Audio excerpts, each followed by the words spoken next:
Hey, everybody, welcome to Chain Out Podcast for the second time tonight.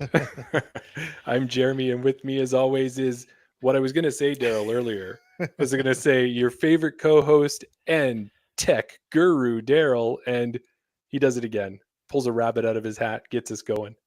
It may or may not have been my fault in the beginning, but no, we're back on and we're going live again now. So So it's good if you hopefully, any can of correct those your own listeners mistakes. who lost out on that first feed have come in and joined us on the second feed here, Yeah, I can see Brendan in the chat. I can see Sonia. I know we had Mike in the chat before, so hopefully and they can find Elizabeth it. as well. So come on back. Hopefully, you find us here. Dylan's in there as well. Oh, Perfect. good stuff. Yeah. How are So, you Daryl, doing? I'm Episode doing 28. episode 28. Episode 28.2. Are we Yes. gonna put an exclamation mark beside this one? Does it get an asterisk? I think every Yeah. episode gets an That's what I asterisk for meant. Sorry. something. Yeah, asterisk. Yeah. Well, let's get right into telling everybody what we got on the show tonight. Yeah, absolutely. Let me just So, get back one on thing the we're right going to page. do, we'll do our number one tag update as we always do. And guess what? Surprise. Well, no, you're not surprised, but exciting news is the Yeah. tag has moved yet again. Oh, I'm intrigued. I'm going to give you a quick update on a 3-disc challenge that I was part of over the weekend, a new Canadian manufacturer. So that was interesting. Yeah. We've got a great interview for you tonight with Gabby Lee. We've been very excited. She's been on the list for a while for us to bring on, and we're going to be happy to bring her to you tonight. Absolutely. As always, we're going to give you an update on the Canadian pros south of the border in the DGPT.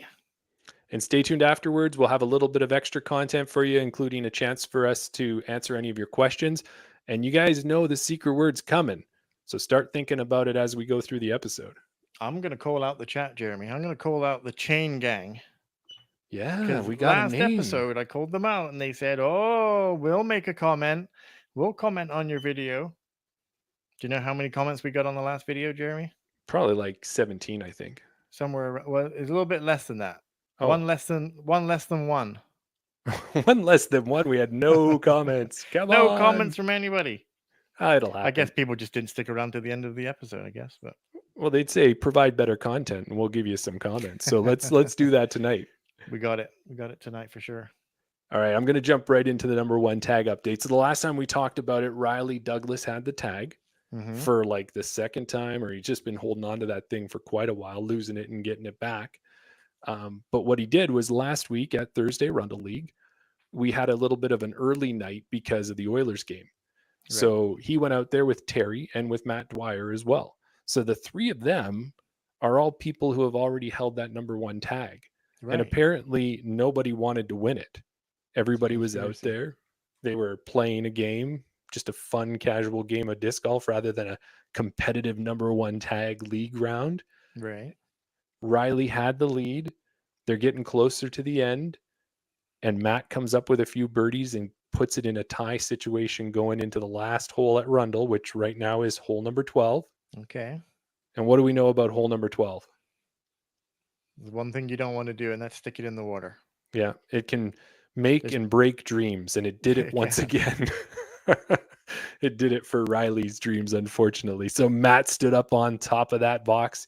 He went across the water, flew across beautifully, landed close to the basket. Riley Okay. steps up to do the same thing. He hits a tree short and drops in the water. Wah, wah. That can happen. Yeah, so two-stroke swing. Matt Dwyer gets the tag back. He's the second guy who had it, I think, It's right? done it for a circle, yeah. Yeah. So he's had the tag, hasn't had a chance to challenge, although Mark Thompson and Scott Brimacombe have both thrown down gauntlets for him. So he's Yeah. going to be a Okay. busy man defending tomorrow. Yeah. But he did say he did get a chance to take that tag and do what the other thing we can do with the tags. We can compete for them, but Yeah. we can also head down to Sea Change Brewery and we can get ourselves a discount on some food and drinks in the tap room. So he sent me a Absolutely. picture of that maybe we can post in our social media there, I think but he I ended up think that's taking what you advantage have of to it. do when you win the number one tag, it seems like. But don't let that stop you. You don't have to have the number one tag to get the discount. There you go. You don't. Yeah. Look at you, You Jeremy. can You're have slick. the 457th tag if that was the case, and they'll still give you the discount. Yeah. So that's what's going on with the tag. Maybe our buddy Mark Thompson will have it. Maybe Scott Brimacombe. I know he's been wanting to get his hands on it, but he hasn't yet. So Well, Mark's already had it, so let's give Scott a chance. yeah. Okay. Sounds good to Yeah. me. Mark, you got no chance. Scott's taking it. That's what Daryl said right now. And now you had a chance to go into an event over the weekend as well. Yeah, it was an Edgar Run event by, I think it was Edgar Run, by Josh Smith. He put together the event. It was meant to happen at the new Science Park location, the new 18-hole course that we're meant to be getting there, but due to technical difficulties, seems like everybody's having technical difficulties. It was moved to Hermitage, but still another great course to play. So it was a 3-disc challenge, and it was a new Canadian manufacturer, a company called GoTo. It was the GoTo Symphony, and you got 3 discs, just like any other 3-disc challenge. Good thing about this was they're Canadian, so there's the putter, there's the bongo, Nice. all musically themed. Everything's better with a little bit more cowbell, It is for right? sure. That's the mid range, 5-5 -1-1. And Shi Gong was the fairway driver, 7502. So 3 discs, variety of colors, variety of stamps. I quite like my purple cowbell glitter mid range. So 3 discs. First thing you're going to do when you get new discs is you're going to take them out to the practice field and give them a rip just to see how they go. Yes. The mid range turned out to be a little bit understable than I thought. On hole 4 at Hermitage, ripped it down the line, turned over into the trees, and I don't know about you, but what's the first thing you do when you throw a bad shot? I usually shake my head in disgust at my bad performance. Yeah. And Is then that you what you turn did? away to grab another disc or whatever. So it went into the trees, went over to find it, and I couldn't find it. Huh. So I was down to 2 discs. So I did a 3-disc challenge with 2 discs. That's how Wow, good I like am, it Jeremy. wasn't enough of a challenge for you, so you went Exactly. to a putter and a fairway driver. Fairway Did you? driver, yeah. So got paired up on our card with 3 lovely ladies from Calgary that made the journey up here to participate in the event. Did the first round with just the putter and the fairway driver. After we had some lunch, we had some hot dogs and some chips and some pop supplied by Josh. Nice. Um, Went out for the second round, and I was teamed up with Kevin Patson, who we know, Yes. and Sam Squared, Sam Western and his girlfriend Sam. Oh, fantastic. So we went out in the afternoon, and I shot. Oh, sorry, I should say when we got to hole 3, Sonia found my disc in the trees. It wasn't in the trees; it was way past the trees. It was actually stabled up a little bit and kind of fought its way through. So Mm. that old adage of when you start looking for a disc, don't we always go too far, thinking it must be up here somewhere, and it's always like 50 feet back behind you. But Right. this one actually went further than I thought it was going to. So ended up finishing the round with 3 discs. Well, and I was Oh, thinking you actually, guys we should found have it at lunch break, so I did the whole round with 3 discs for the second one. Well, I thought you for the should have second found it one. right away because that was the cowbell that you were missing, right? Exactly. If Yeah. that thing, how you couldn't hear the cowbell and find that Well, quickly? the reason why I couldn't hear the cowbell was because I couldn't hear it over the gong, Oh, and somebody was playing a bongo. yeah. There's just too So much there's noise. too much noise going on that course. But yeah, no, good Canadian manufacturer. Like I say, PDG approved. Um, check them out. I believe you can get them on Ace Runners right now if you want to support Canadian.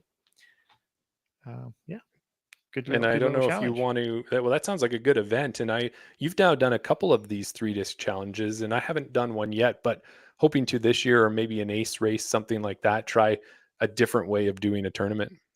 Yeah, no, absolutely. And it was good that this one was. I've done the RPM challenge at Sylvan Lake. That was just good to get some new plastic in your hands and try some new discs. But speaking of Canadian disc golf manufacturers, Hmm. I have a little bit of a teaser for everybody.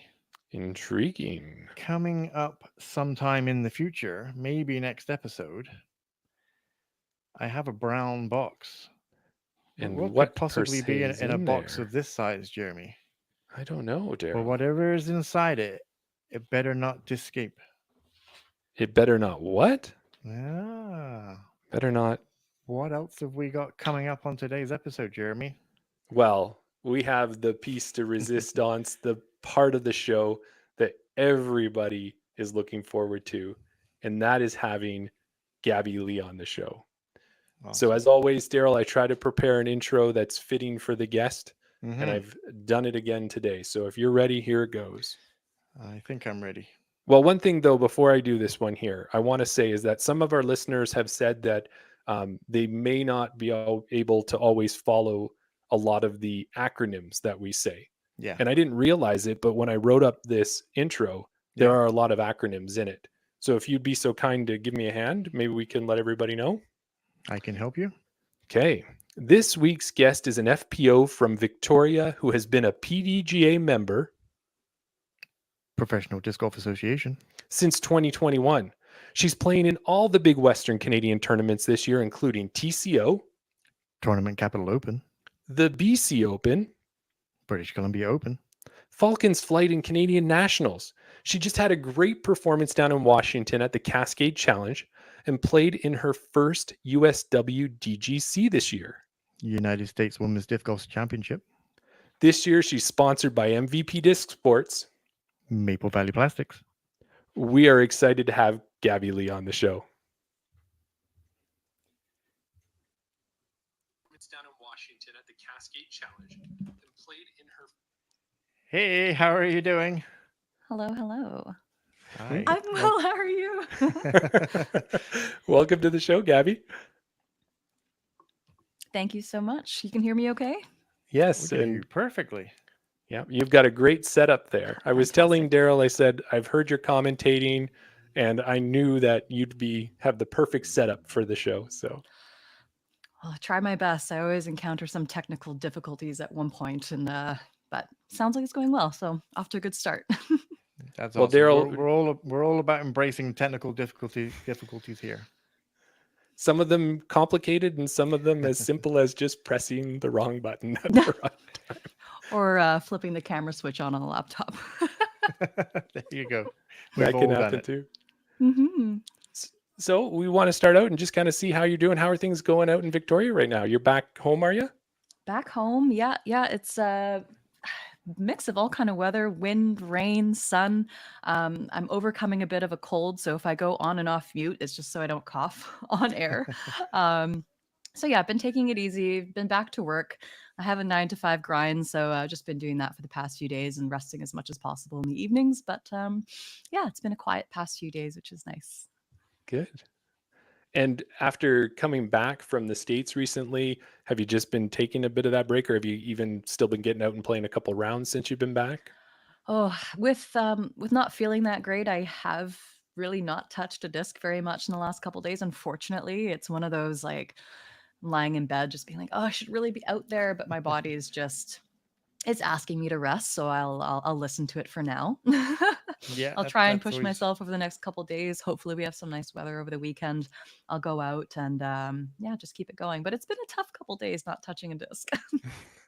well. It's always good to listen to your body, though, right? It's one of those Yeah. things that maybe you don't listen to your body and you think, "Oh, I'll be okay. I can push it," and then you end up making the issues a lot worse. So Yeah, I yeah, worry that was a bit of the case this weekend. Just kind of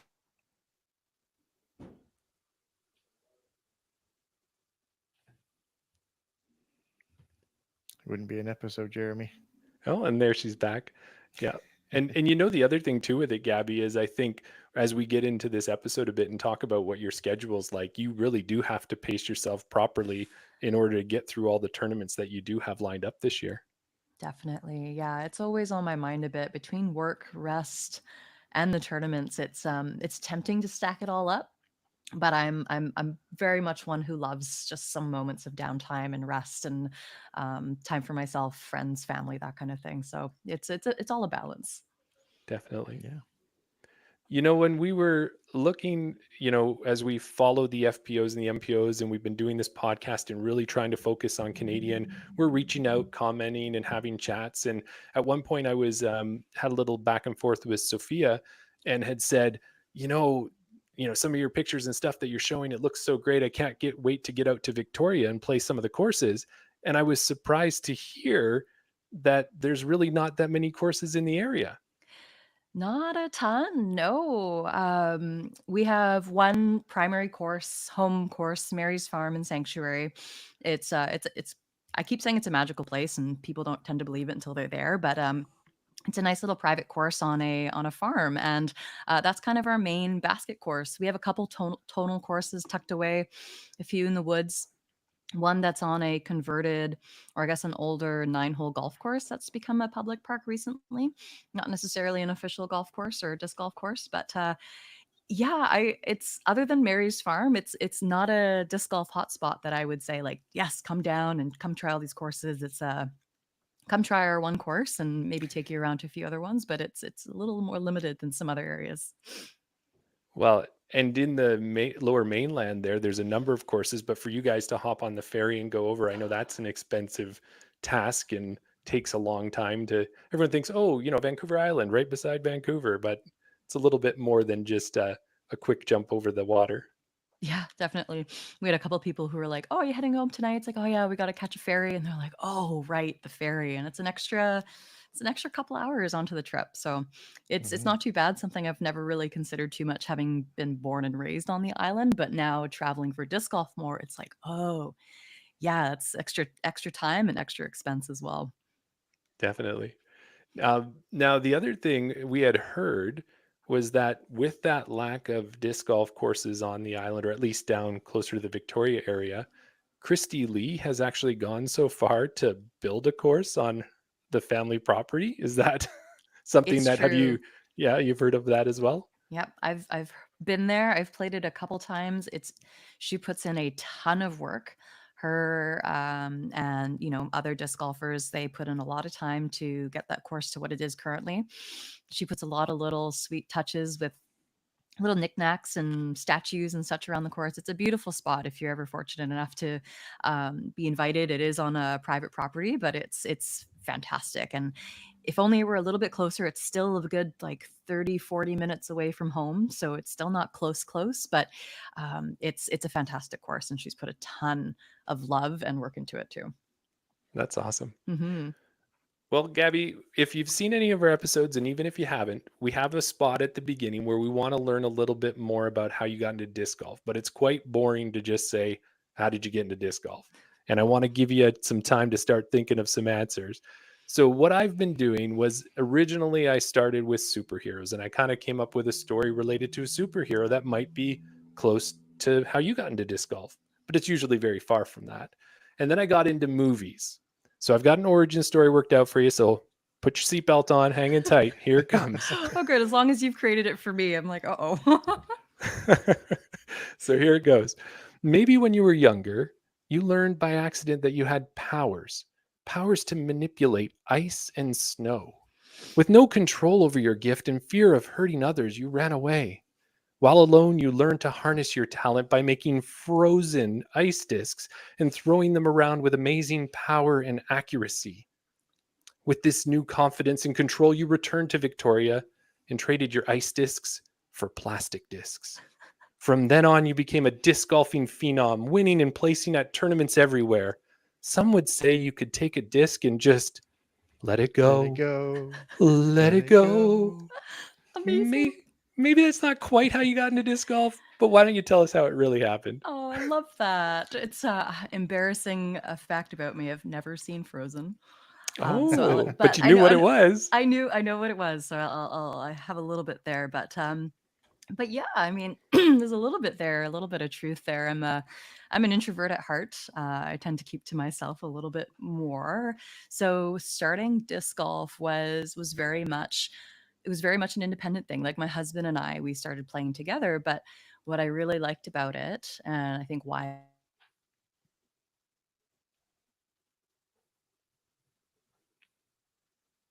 much me. Like, what am I doing? And I'm not affecting anyone else. It's just one shot at a time. Where am I? What's my next move? It was something that I didn't have to worry too much about others, and not. I mean that in the best way possible, but it was it was it was neat in that sense. Like I grew up playing volleyball, Hmm. team sport. I was whatever you did very much impacted those around you, for better or for worse. But disc golf was just like, okay, bad shot, not a big deal. I'm just going to go to my shot and do the next thing. And just if it takes me 3 strokes, 4 strokes, 10 strokes to get to the basket, that's my thing, and I'm having fun with it. So yeah, the fact that it kind of grew as quickly as it did, like I said, it was just me and my husband playing, and I don't even know how we got into playing tournaments, but it was, we met a couple friends and started playing more. And both of us, we started doing well, I guess, well enough to be like, okay, well, let's push the boundaries a bit. Let's hop up a division. Started in FA2, went to FA1.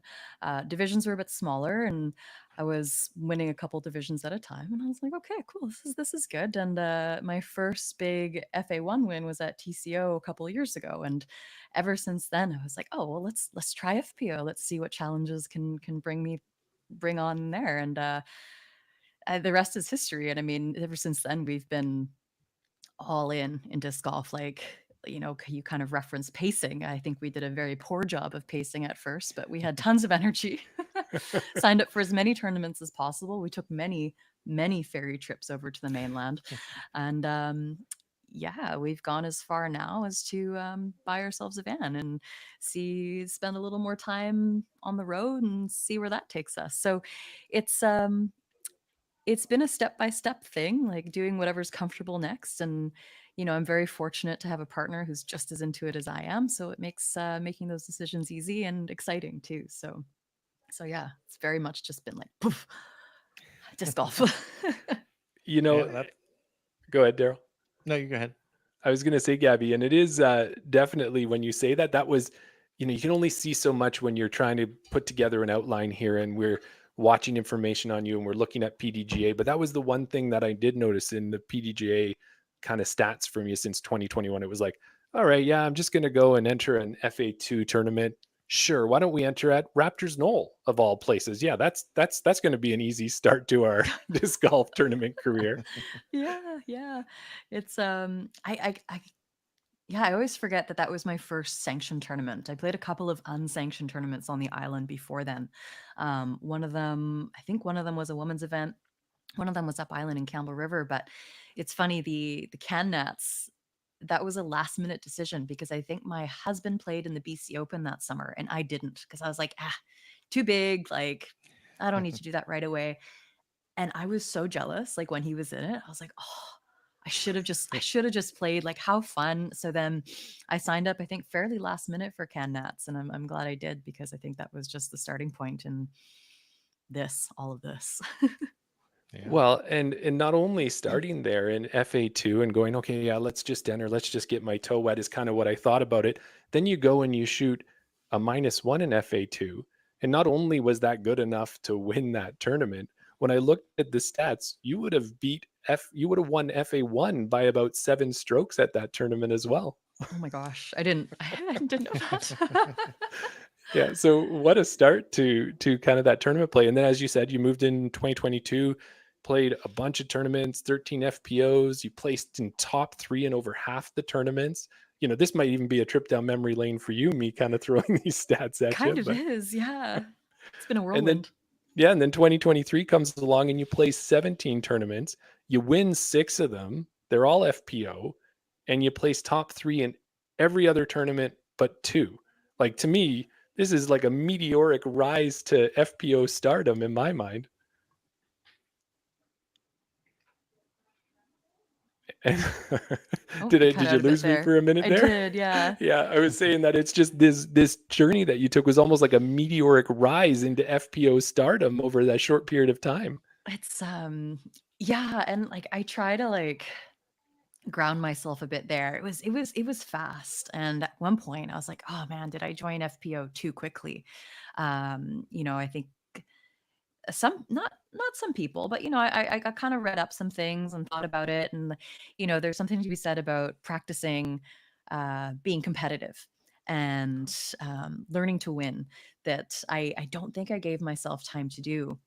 But I never really considered myself a competitive person starting in disc golf, which I found I don't know, because it was just like, let's see how I do. Let's see how I Hmm. place. And if I place well, cool. If not, that's okay too. As long as I'm playing the way I want to play and doing the things I want to do, then that's a win for me, right? Um, so being an FPO, and I mean this year and even in the later part of last year, it was like, okay, well, how do I approach this game from a place of like, oh, I might be able to win, or I might be able to do really well, or I might be able to take this down. It was a total shift in mindset, and not something that I entirely appreciated at the start. But I'm trying my best to kind of wrap my head around that and work towards being not necessarily more competitive, but having more of that competitive drive. So it's been really cool. It's a journey for sure, and I find myself having up and downs.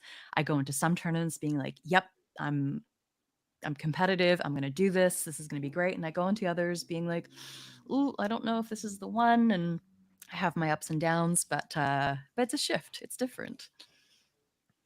That's interesting for you to say that your husband played in the first tournament and you didn't play in it and you had that fear of missing out, sort of thing. I Yeah. can relate to that as well because when I first started in disc golf, I met Jeremy and had no indication or no drive to do any sort of tournaments or leagues or anything like that in the first year. I thought I've just started it. I was probably 4 or 5 months in, and Jeremy just happened to mention that there was a tournament happening in a couple of months and that there was a few spots left and I should sign up. And I was totally against it to start with because I figured that, I haven't been playing that long. These guys have been playing for years. They're going to be running circles around me. But he convinced me to do it. And yeah, then, like you said, now I'm looking for the next one, always looking for the next tournament. How many Now more you're hooked. tournaments can we sign up for this year? So yeah, that definitely hits home for your talk there. And then it was also interesting to hear about how you kind of almost like leveled up through your career. You started off FA2, FA1, then you moved to MPO. Now you're buying a van. Like there's all these little stages in your disc golf life, right? Yeah, yeah. It's happened quickly. Yeah. But it's something that, when I'm talking to my husband, it's, when you feel this pull and this I don't know, this we're drawn to it, right? And the fact that Hmm. we're both drawn to it and both as passionate about it and both as curious as to, where this could lead us, it's hard to ignore that. Hmm. So as much as possible, I think we're both leaning into that I don't know what the word is I'm looking for, but the fact that we're Yeah. both interested in it, why wouldn't we just see where it takes us? So that's kind of the approach we're taking. Who Yeah. knows how far it'll go, but we won't regret not doing it, which I think Yeah. is the big thing that we're thinking about. As long as you enjoy the ride, it doesn't matter where it takes you. Exactly. There you go. Yeah. Hmm. And having that partner to share it with, because one thing a lot of players is one partner will want to get out as often as possible, and the other player says, or not the other player, the other partner is like, when are we going to go out and do this, or when are we going to do that? So I would think if the fact that both of you are aligned with what you want to do with disc golf, that probably makes it more enjoyable, more fun. It gives you, you're both looking at where the disc golf courses are when you're planning a vacation instead of just one of you looking for the disc golf courses to go to on vacation. So Vacation planning is so easy. So easy. Maple Hill, check. Okay, Check, done. Sounds good. Yeah. Washington, why not? Yeah. definitely. Hmm. Well, with you getting a chance to play a lot of these tournaments and continue on, one of the things that we've brought up a number of times on our show was last year we had Parked Pro start the Canadian Disc Golf Tour. And that Hmm. was a great thing to follow. It gave us a lot of really quality Canadian disc golf content for us to watch. And last year, you actually went into one of my first big tournaments, which was the Tournament Capital Open. So you went out to that one. Unfortunately, I didn't get a chance to see you because I was playing in MA4 and I was at Logan Lake and you were Right. somewhere else. But Okay. afterwards, we got to watch the coverage, and one of the exciting things is not only were you being recorded, you also got onto the lead card for that final round. How was that? Because that had to be another step up of being on camera and being on lead card at the same time. How did that go? I mean, first of all, huge shout out to Park Pro. Their team and their production is so fantastic.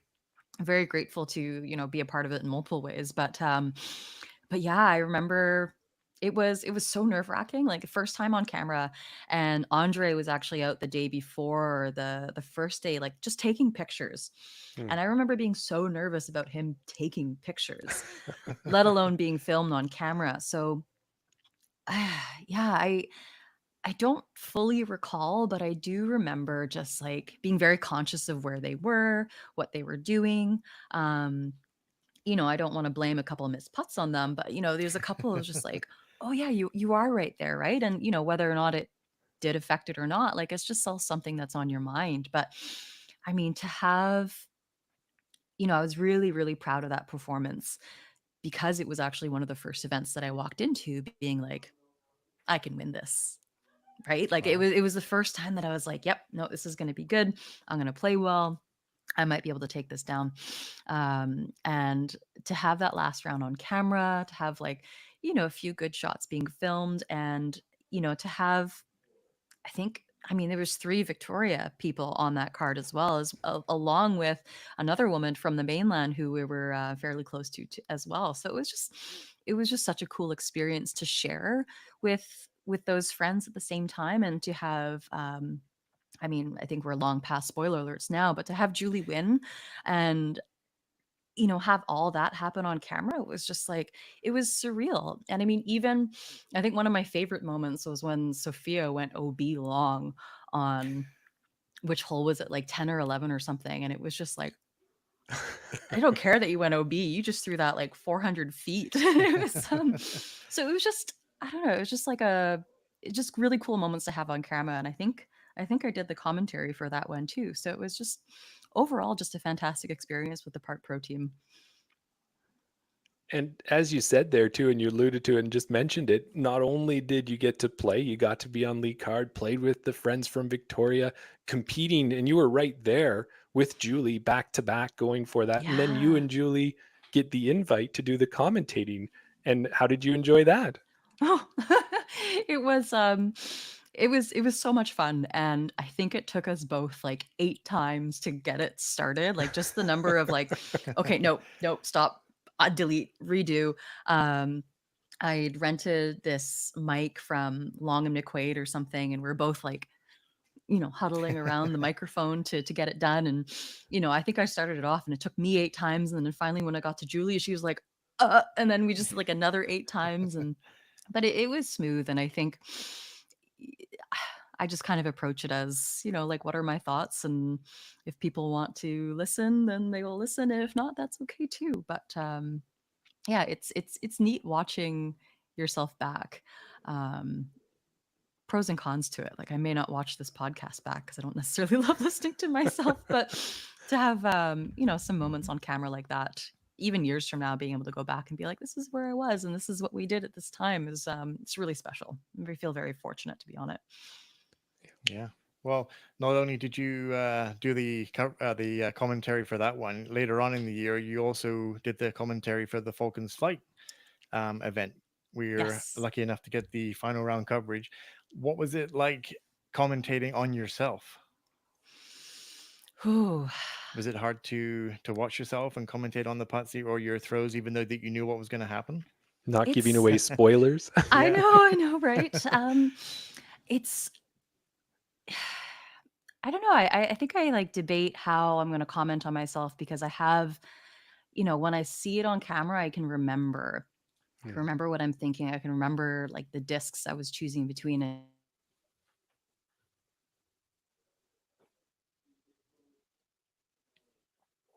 Go too deep on that. I try and keep it as objective as possible.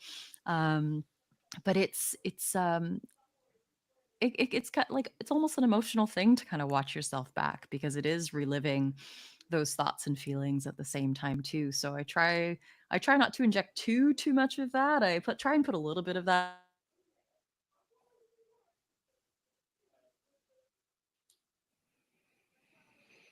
I don't want that necessarily to overwhelm the type of commentary that it is. I try to, highlight the course as much as possible. What are the other options? Um, it's always weird watching yourself back, though. Yeah, exactly.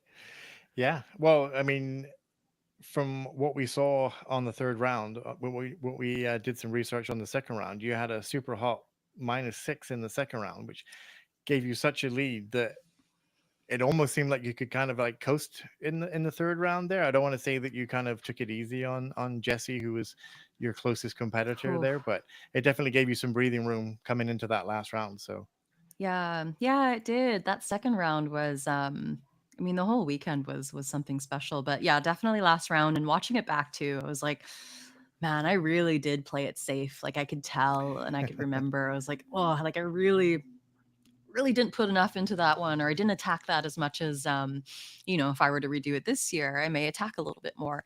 Um but that whole tournament was it was a funny one. Like I didn't go into it with that killer instinct. I kind of went into it. I think I was a little burnt out at that time of year, and I was like, I'm just gonna play my game, see how the cards fall, just do my thing, stay on the fairway. There's a lot of trees, a lot of yeah, gaps to hit. So I was like, I'm just gonna stay on the fairway and see what happens. And it played in my favor. It was a good yeah. weekend for me. I think you earned the right to coast or to take it a little bit easier, take a little bit off in the third round because you built up such a lead in the second round there.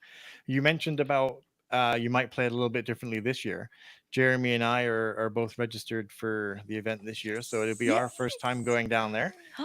We've Oh, actually sponsored a hole, so you'll see our logo on one of the holes down there. So that's good. We wanted to make sure that at least one of us was guaranteed an entry in the into the event because we know, even from when we signed up, I signed up early, so I was able to get right in. But I know Jeremy and another friend of the show, Mark, yeah. yeah, basically had the form filled out, ready to go.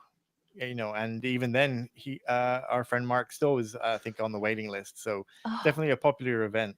But it's for so someone who worth hasn't it. played it before, for a couple of MA40 amateurs like Jeremy and I, you mentioned it there. Staying in the fairway is key. Is there any other tips that you can give to us for that course? Oh, good question. Hmm. I would say bring a couple discs that you're super comfortable with. I think that's something I leaned on quite a bit when I was playing, is to have a couple discs that were, maybe they weren't my furthest throwing discs, but they were my most consistent discs, or they're the Right. discs that I knew I could shape a shot how I wanted to. And I think that was super helpful to just take out any doubt that I had in my disc choice Right. and just take that out of the equation completely. So elevation's a little different there, but bring a couple discs that you're like, this is my go-to. And Hmm. even if that's the disc you throw on like 80% of the tee shots, I think that's going to serve you really well, is just to feel super confident and connected to um, something that you have in your bag that's one of your favorites. Yeah, I Yeah. have one disc that's still in my bag that was just I leaned on it the whole weekend because I knew it would go straight, it wouldn't fade too far left, it wouldn't turn too much, and that was it for me. And hey, you may have something that turns a bit more in the woods, and if you're one that likes to attack, then that might be what you want to do because there are some gaps to hit, but mostly it's just you don't want to fade too far left and right. Yeah. You'll get in trouble if you're too deep in the trees. Yeah. Well, we talked earlier on, Jeremy, about doing 3 disc challenges with the go to the Canadian brand and other 3 disc challenges that we've done, and we're always saying, why do we go out and take our full bags with us when most of the time when we're practicing, we should just take 2 or 3 and practice with those discs. So I think that's definitely um, good wise words there that we need to get out more with just a couple of discs and play the whole round with those and get more familiar with them. Yeah, learn them really well so that Yeah. we can make them do what we need them to do. So it's not picking a disc, I think, Gabby, to say, "Oh, I need a disc for this throw." I can make this disc do what I need to for 75% of those shots, right? Yeah, exactly. Yeah, that's what I would say. And of course, just to go in and have fun. It's a fantastic weekend. Yeah. I don't know if you're camping while you're out Yeah. there, but yes, okay, Yeah. totally worth it. Like I think it was the first time that I stayed on site Okay. for a disc golf event.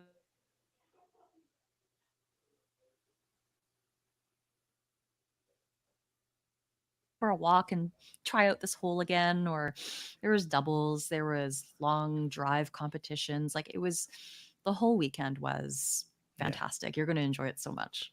That's what we've heard. We've heard that it's more than just the disc golf that happens there. It's a bringing together of the community for that whole weekend, and it's one of the more special tournaments that we get to play in. So yeah, we're both definitely excited to play it this year. Yeah. And Can't then wait to see you in person there. oh, Yeah, that's what absolutely. we're also excited is we've had a number of players who will be at the tournament on the show, and it'll be a that's what we're excited about is like we'll have a lot of fun playing disc golf, we'll have a lot of fun watching disc golf, we'll be able to have a beverage afterwards and just have a lot of social activity with people who enjoy the sport as much as we do, and then on top of that being on Rudy's property and everything that comes with that as well, like it almost is becoming like a disc golf haven, or I don't know what they call it, Daryl, when everybody goes to a mecca or something like that, that everyone Mm, wants to go to for disc golf. Same way with Maple Hill or something like that, but with so much more behind it with Rudy's legacy. yeah. There's a lot of love on that property between the family, the volunteers, the players. It's yeah, it's hard to put into words, but it's truly a special place, and it's just you can really feel it, and I think it just added to how special that weekend was. So yeah. That's good. Hmm. And then we kind of want to move on a little bit and move into some of the events that you've gotten to play already this year. And I think you can tell us, we don't want to assume, but probably the most prestigious and exciting event you've had to play yet would have been the US Women's Disc Golf Oh Championships this yes. year. Woo. So we're interested in hearing, how was that? Did it live up to the hype? What was it like for you? It was, man, and when you're building it up, I was like, which one was it? And I took it. It feels like forever ago. It feels like just yesterday. It was more than I could ever have imagined. I don't know. It exceeded my expectations. Truly, I I knew it was going to be big, and I was so excited to sign up for it when I saw that it would be a wooded course. Right. I love a nice, tight wooded course, and I was so drawn to the event. And I haven't signed up for any other like elite series or majors in the year, but for some reason, that registration came up and I was like, this is the one. This is the one I'm going to go to. Texas is far, but I'm going to do it. And just everything about it. I mean, I didn't even know that that course wasn't in the ground when they won the bid for USD Oh, WDGC. Wow.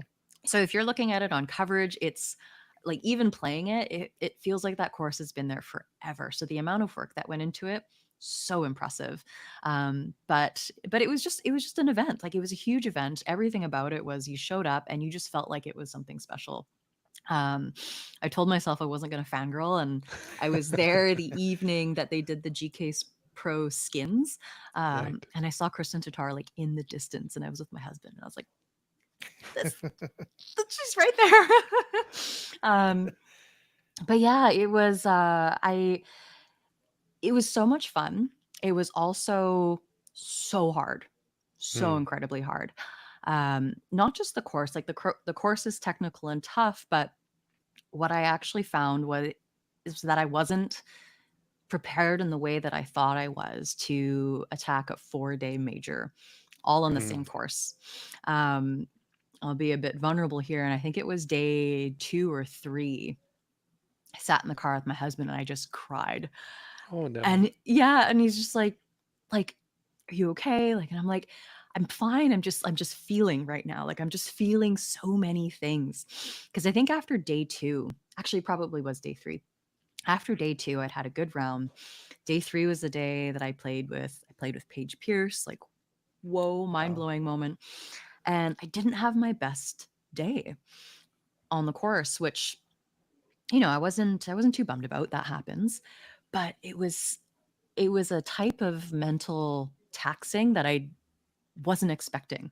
And not in a bad way. It was just like this is a huge learning moment. And at the end of the day, at the end of the weekend, it was something that I wanted to do more of. It wasn't like I came out of it and was like, "Oh god, I can't do that again. That was so hard." It was just like, "Okay, I have a taste for what it Hmm. takes or what it might take, and I want to do it again."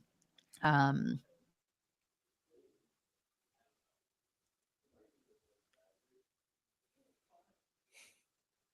I had some friends post some snapshots of like the feature holes. I did some cool things. I did some not so cool things.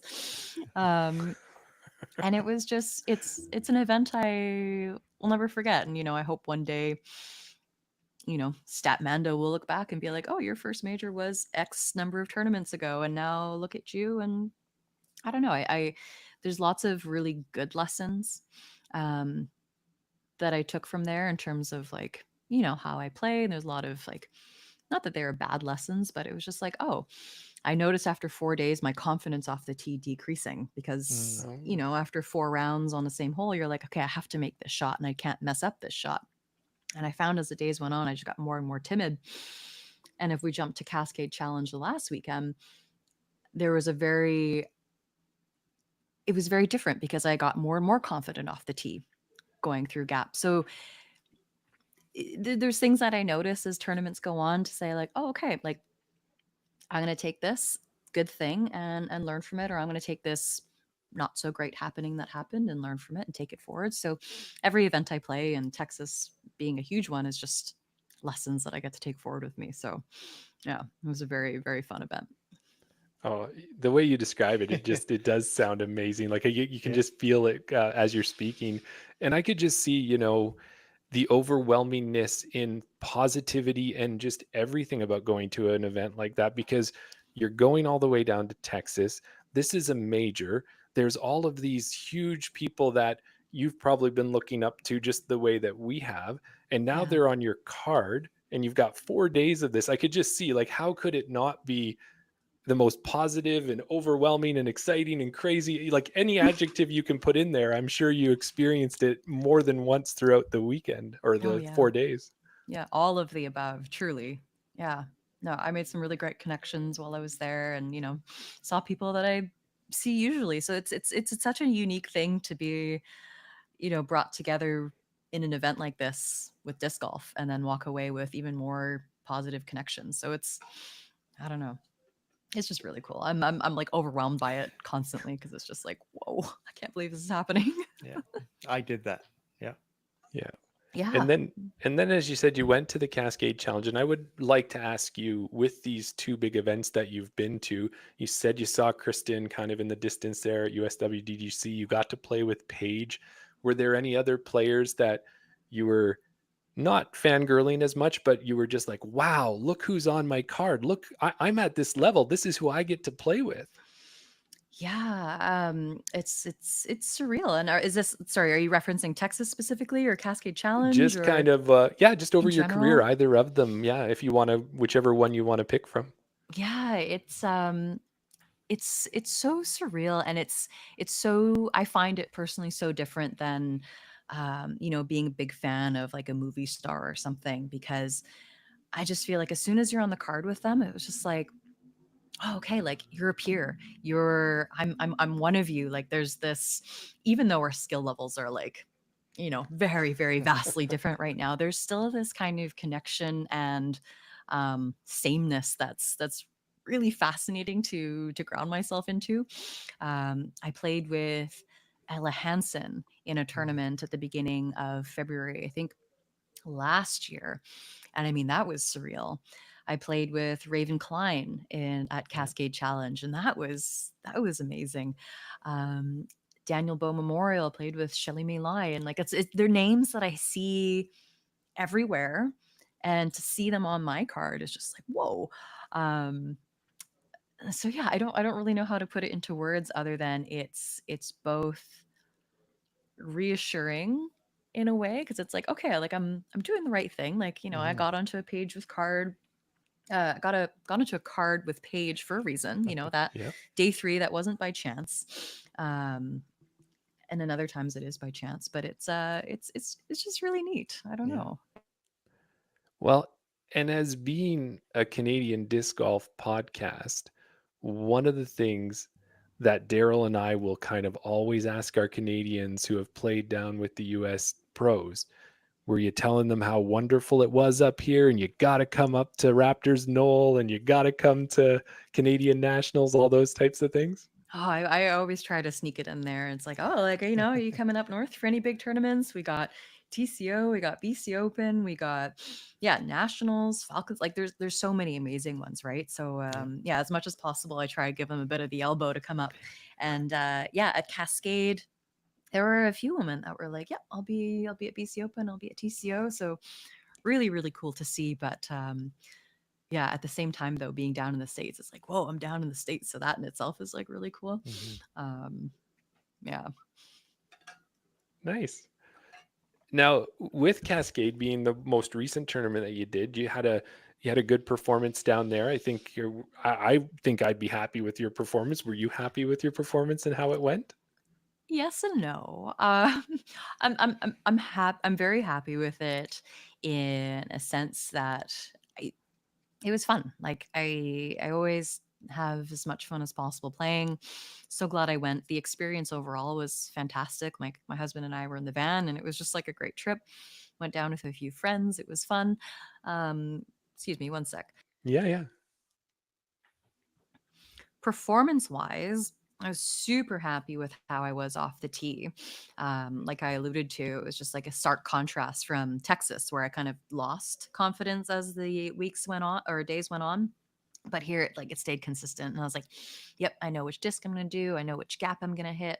It's going to be great." But coming into the tournament and during the tournament, I wasn't quite as confident with my putting, Hmm. and it cost me a lot of strokes. It cost me strokes, and it didn't. I wasn't able to capitalize on enough of the holes that I feel like I should have, and it's I don't want to say I blame myself, but like I went into it doubting my putting, and I think because of that, it very much reflected in how I putted. So Hmm. if I looked at where I was seated going into the tournament and where I finished, knowing that my putting wasn't as on as I wanted it to be, I was happy because it was kind of Mhm. like, okay, for me to place like this, knowing that I have a big part of my game that I normally rely on not being perfect, it's kind of reassuring. So like I played under my rating. I didn't cash, but it's okay because I walk away with like, okay, now I know what I need to work on. I know how I can approach the next tournament with a different mindset and see how that plays out for me. So it's a bunch of like, I try and look at it as analytically as possible to say, okay, here are the good things I'm going to take. Here are the not so good things, and here's what I'm going to change. It's like video game stats, kind of like I just need to like buff up putting a little bit, and maybe not work so much on my driving because I'm confident with it. Um, so yeah, it's I go fairly easy on myself when I don't perform the way I want to, because life ebbs and flows, progress isn't linear, all the cheesy sayings. It's yeah, I disc golf wouldn't be fun if we all just like went like that. So Yeah, it's yeah, it's just another tournament in the books, another lesson learned. Well, and I'm it's going to ask, interesting. sorry, Daryl, I was going to ask if you can take that snip there, if you just want to put a mark, because I need that snip from Gabby, that Yeah, about 20 seconds that I can play in my head when I'm exactly. playing, because I'm going to need that some days. Like last week, I had a bad night at round. I'm like, I'm really sorry, Daryl. It didn't go the way I wanted. But if I had your positive speak in my head, I'm sure I would have turned it around quite quickly. I was just going to say it's interesting to hear you say about that you struggled with your putting, and it was one of those things that you had to, it's more of the mental game that at that point you have to convince yourself. We spoke to Thomas last week, and he was saying that we were asking him how it went at Foxwood, and he said, yeah, it was good. He got in these positions. He had 3 bogeys, and we were talking to him about how did he deal with that, and he said that it come down to his putting, and there was a few putts that he missed, but looking at it on the positive side, at least he was in the position to make those putts. So he missed them, Yep. but at least he got in that position to make them. So the more and more extra special guests we get on, Jeremy, the more I'm learning that disc golf isn't all just about throwing a piece of plastic into a basket. No. There's a lot of the mental side to the game as well that can totally affect your physical, the actual physical side of the game as well. Hugely, hugely. Like it's a really good point. Like I was in position, and I'm like super proud of being in position on a lot of the holes, but it was just, man, as soon as I stepped up to those putts, I was like, I might miss this. And I missed it. Right. Whereas, if I look back at Falcon's Flight and I try and hold on to Falcon's Flight because it didn't even cross my mind that I might miss the putt. So it's not as simple as being like, okay, I'm gonna think that I'm not gonna miss this putt, or I'm gonna think that I'm gonna make this putt and not think that I'm not gonna miss it. It's like Mm-hmm. this weird state of mind that just happens. And I wish Yeah. I wish I could bottle it and just be like, I'm just not gonna not think about not missing. We're missing.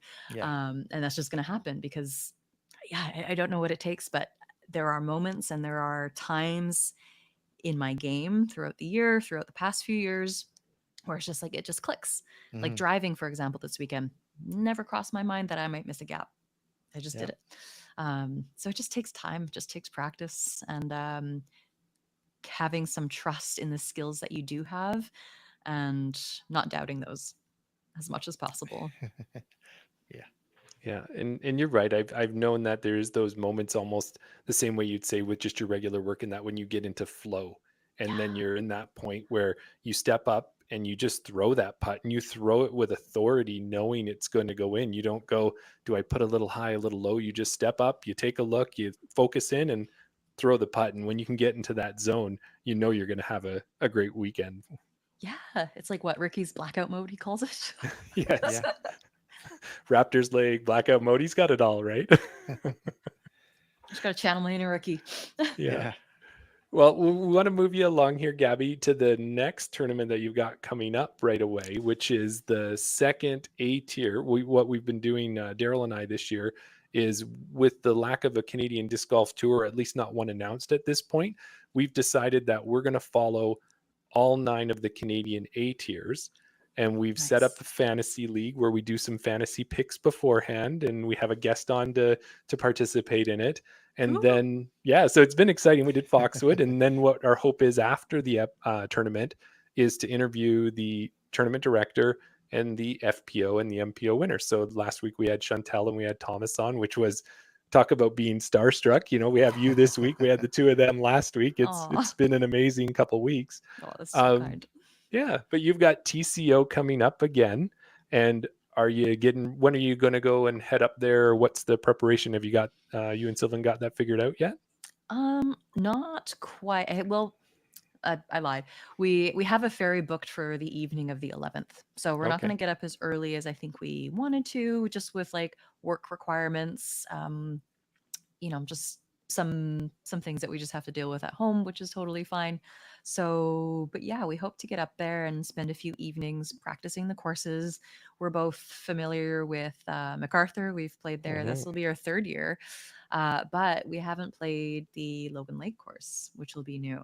So that'll be really exciting, different. Rose Hill is a ton of fun. I really enjoy that course. It's always super windy though, so I'll be curious to see what Logan Lake is like.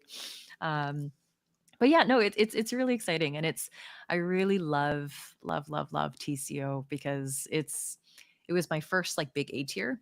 So Right. like that, it holds a special place with me, and the amount of care that the tournament directors Carrie puts into the players, the FPO side, it really it's really appreciated, and it's a ton of fun. Like it just feels like a really big event, which is just exciting. So I'm hoping in a couple weeks I can kind of turn around my mindset and kind of get back into that killer instinct that I can sometimes muster up.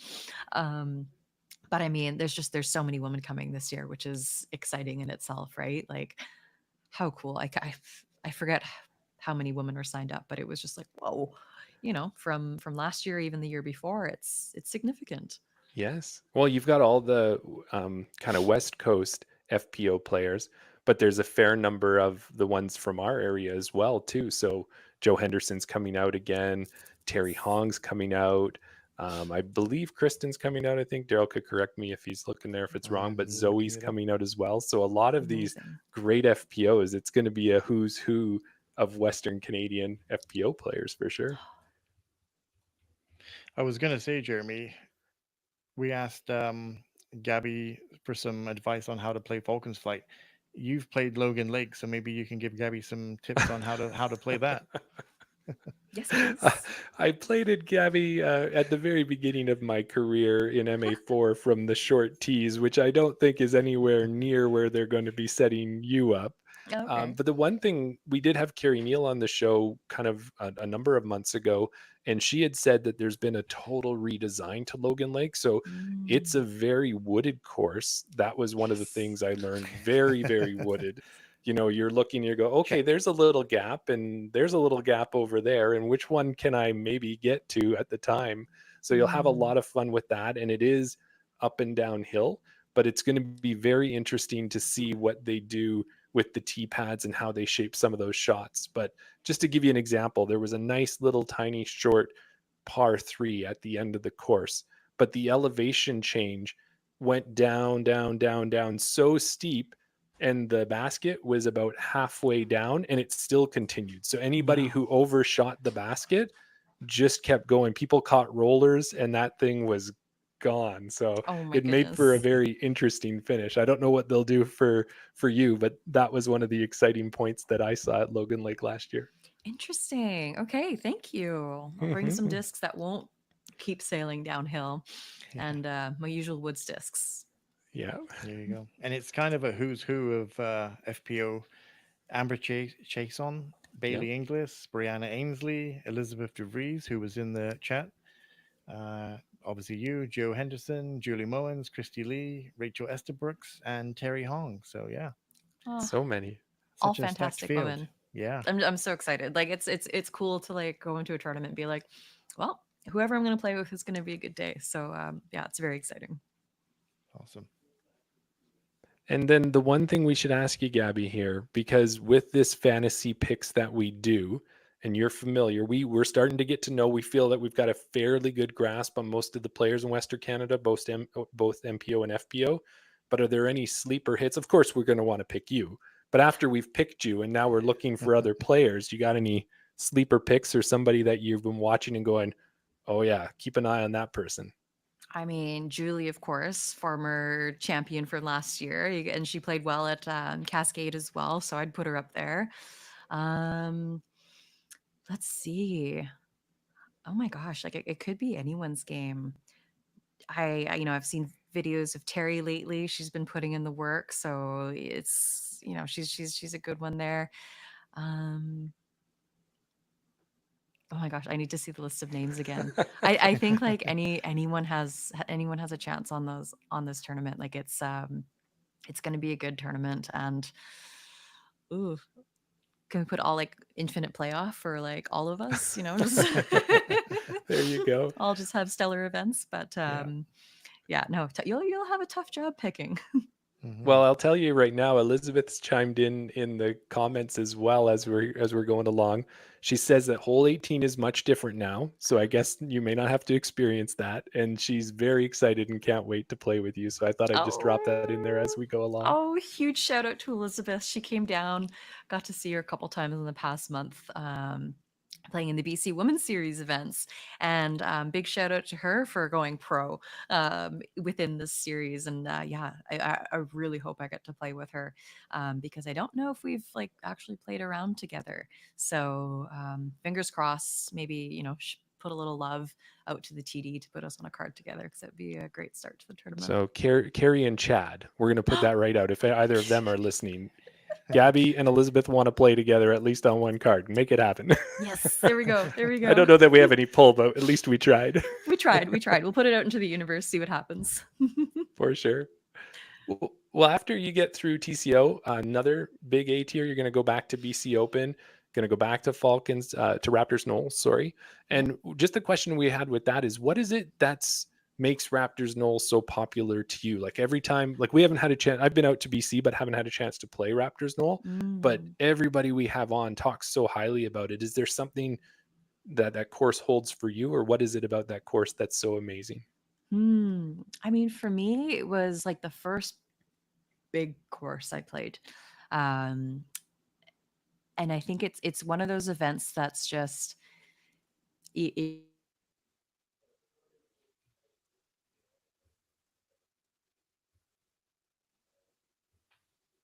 yeah, I'm failing to find the words for it. It's a staple in the year.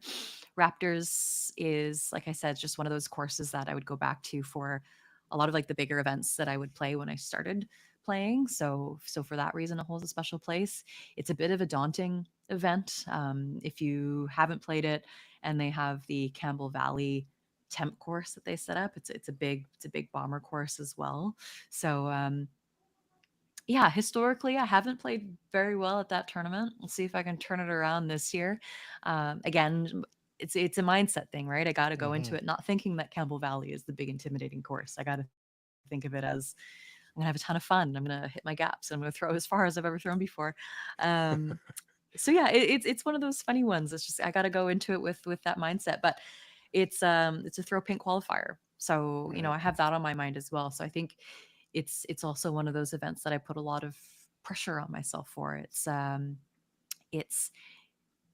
for me, it's less of like a I'm gonna go and hang out with everyone. It's gonna be a big event. Like this is business. Serious. BC Yeah, you Open got is to dial business. in. I gotta dial it in. And hope for the best. Like, Raptors is one of those courses they have, if you haven't played it before, they have 3 layouts. They've added a third pin position. So, 3 times 3 times 3 times 18 is like there's so many possibilities on that course, and they usually make BC Open a little trickier. So it'll be good. Like it'll be good.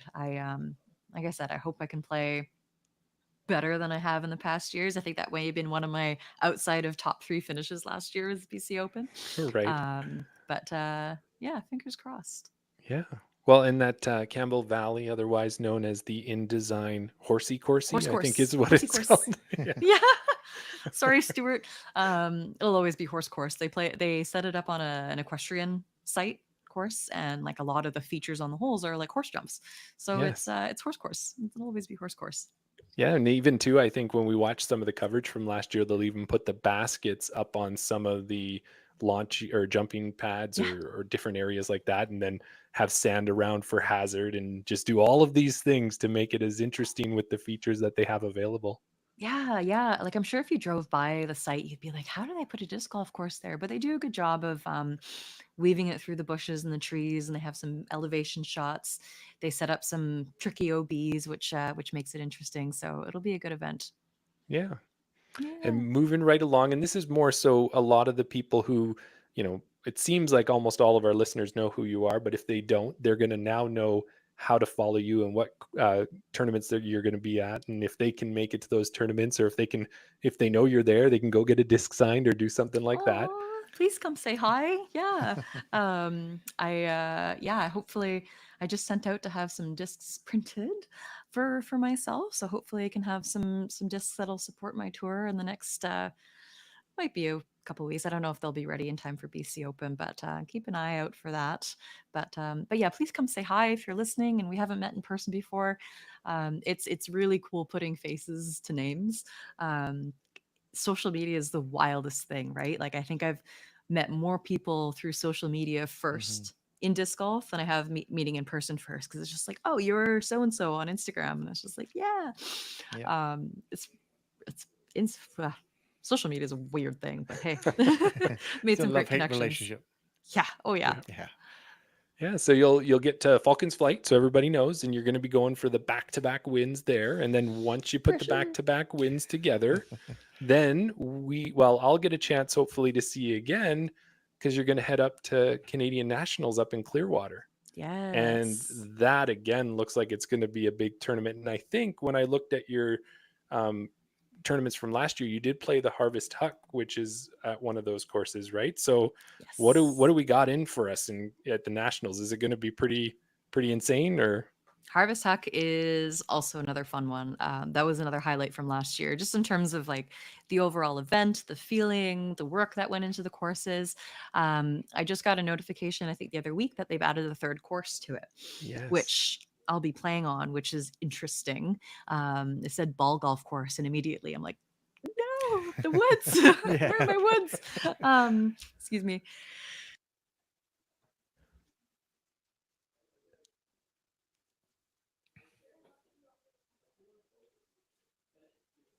I signed up for it, it was like, okay, it's going to be 2 rounds at the ski hill, 1 round Oh. at Wells Gray Golf Course, which um, the Wells Gray Golf Course I came away from last year thinking that was one of my more favorite ball golf courses that I've played. They did a really good job with the layout, lots of like water bunker features that made it more interesting than just throwing out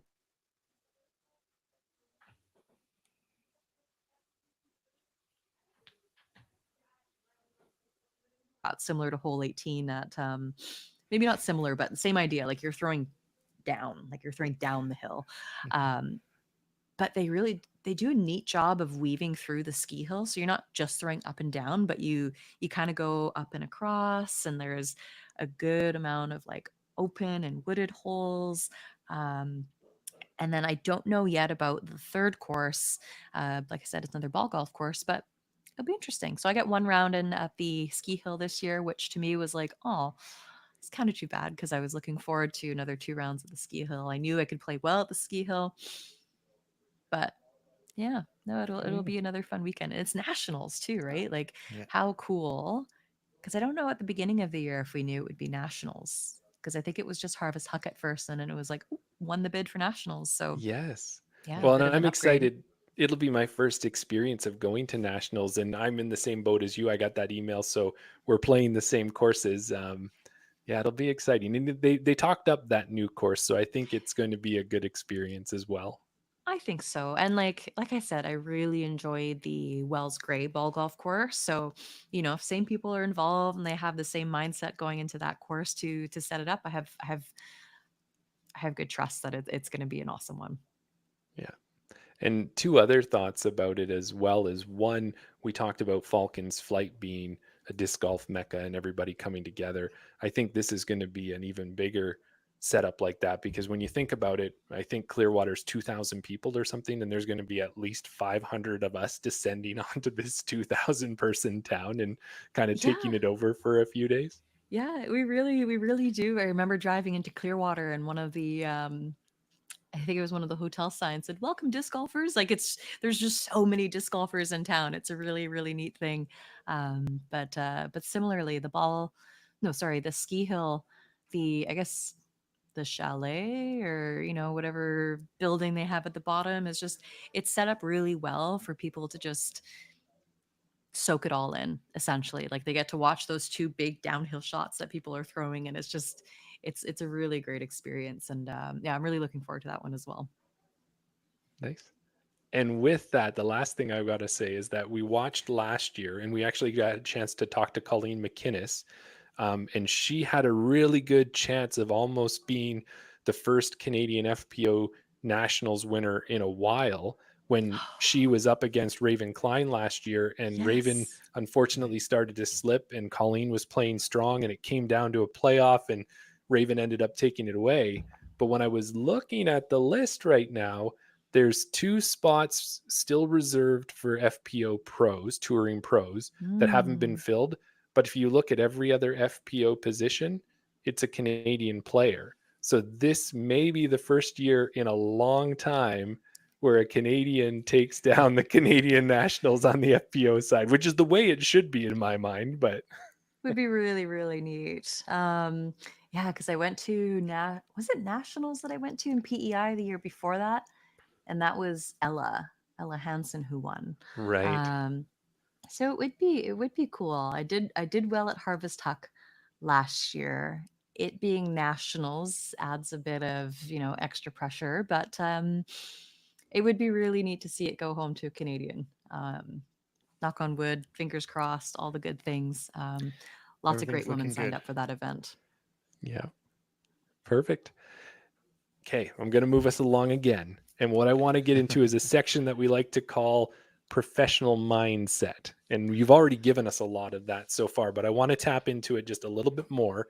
And what that is when we watched you on the Park Pro coverage, everybody had their little card and they got to kind of rank what their performance was in their drive and their putting and that type of thing. And the two things that you had as your top at the time were your putting and your accuracy. So, us as amateurs who could use more improvement on both of them in all senses of the words, both putting and in accuracy, do you have any tips for us on how we can get better or something that you do that we could translate to our game? Interesting. Good question. I mean, for putting, I think the last thing I wanted to hear when I started playing, when it came to getting better at putting, was you need to putt more.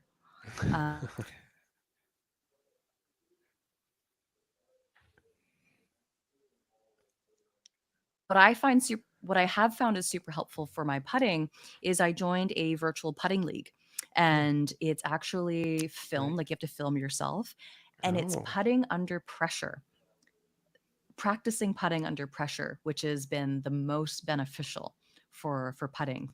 So if there's any way that you can do that, whether it's filming yourself, having someone else film you, having someone else watch you, trying to find a way to recreate that pressure you feel while you're putting is right. huge, because tournament putting and tournament playing is so different than just slinging a disc into the basket. Like I have a basket in my condo right here. I could probably get like, you know, 9 out of 10 just doing that. But in a tournament, I would be like heckin' nervous to go around a corner around my bookshelf right now. So as much as possible, like put yourself under pressure in whatever way recreates that, like, I gotta make this putt is huge. But other than that, putting, find a putter that feels good in your hand. Get to know Like your a pixel. Sorry, just had to a insert that. pixel or an atom, or oh my gosh, a lot of MVP putters. Yeah, there's a lot of putters. Hmm. But yeah, find one that feels good. Get to know your own release and your own rhythm.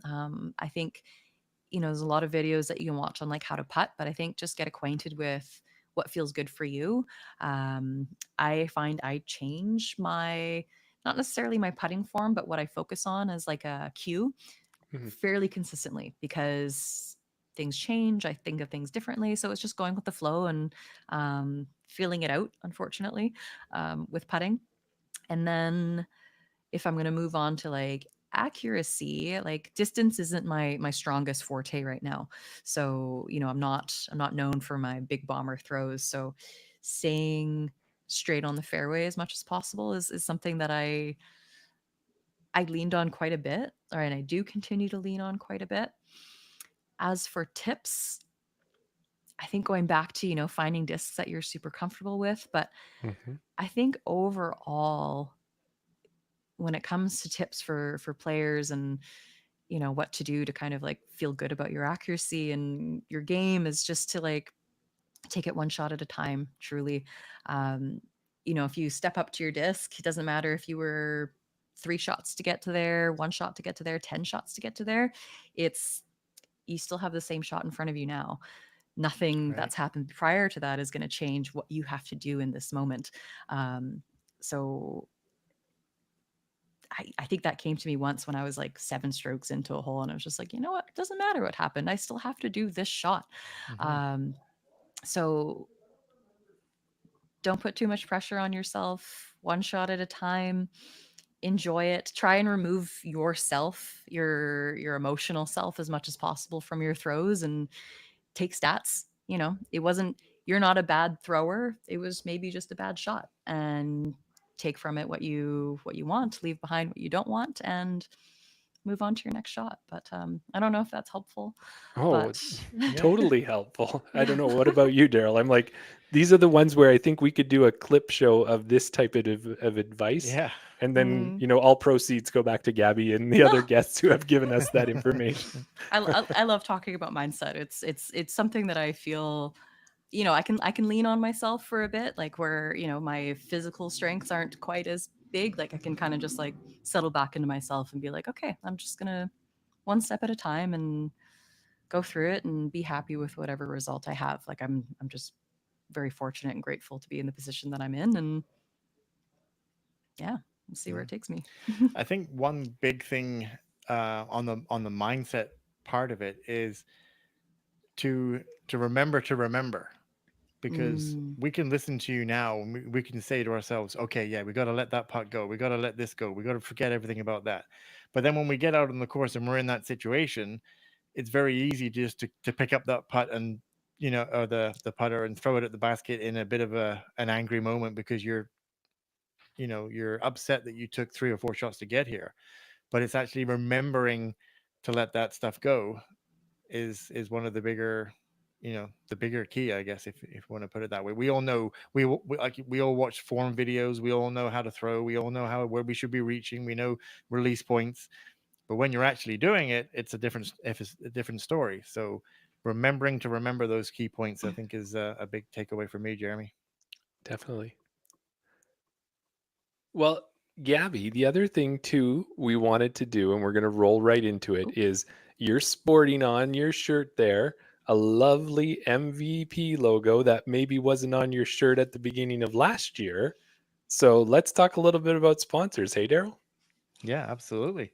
Yeah. Yeah. So I guess the first question, like, how did that all come about? Ooh, good question. I honestly I put myself out there. So, in Right. the fall, applications open. You put in your name, you throw in your hat and see what happens. And at the end of last year, I hadn't heard back from people. And MVP was one of my top choices. So I reached out again. And, thankfully I have some friends in the community who I was able to reach out to and get some advice from. Shout out to Chance and Mike Ramanaskis, who, I was just like, is it possible I can reach out again? So, they gave me a contact. I reached out again, and it kind of went from there. So, I've been asked a couple times, like, what do I need to do to get sponsored? And I think first and foremost is, love what you do and just keep doing what you're doing. But secondly, just don't be afraid to advocate for yourself and put yourself out there, because that's how I got into this position. Is I threw my hat in the Yeah. ring and I was just a little bit persistent about it. Yeah. But yeah, but we very, we've very heard that lucky. we've heard that kind of direction as well from Terry. Terry's got quite a lot of sponsors, and it's just a case of being active on social media, putting yourself out there, making yourself visible to people, right? Yeah. We did speak to Miguel Alvarado early on in our podcast, and he said about his process of how he got sponsored by Discmania, that he actually had to go to a tryout, like a combine almost, and actually, go through different stations and things like that. And you mentioned the application process. Is that something that you had to do with MVP as well? No, no, I didn't have to Okay, try out. Phew. that's I good. was aware of the combine and oh man, the skills tests they put you through. So no, it was more like a written application. I let them Yeah, know, about my disc golf accolades and my performance, but also what I was doing in the community as well. I've run a few tournaments. I've been fairly active on that side too. So I yeah, think that was a piece in it. But I think that kind of goes back to continue being you and doing what you love in the sport, and um, it'll all fall into place with the right people. yeah, So I think MVP definitely recognized both myself as a player, but also for what I was doing in the community. Um, so yeah, it wasn't without.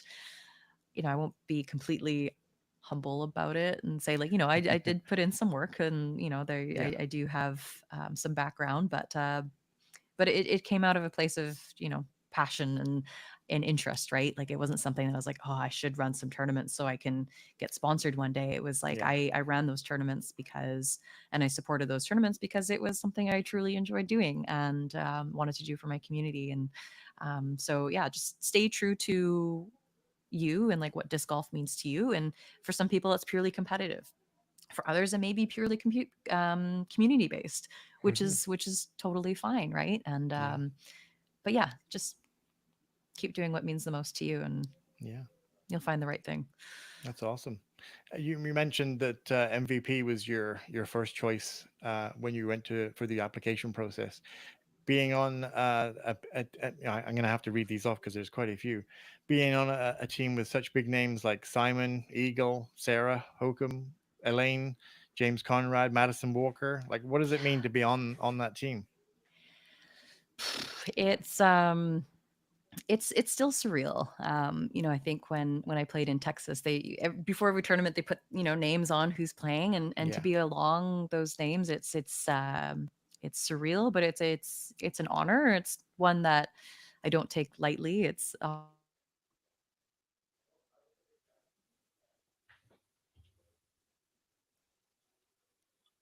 it's such a cool thing. Like, players that I look up to, um, players that do such cool things, and I mean, but yeah, we're all just throwing plastic, so it's and all plastic that we like. So it's a cool thing to just be part of a team that resonates so.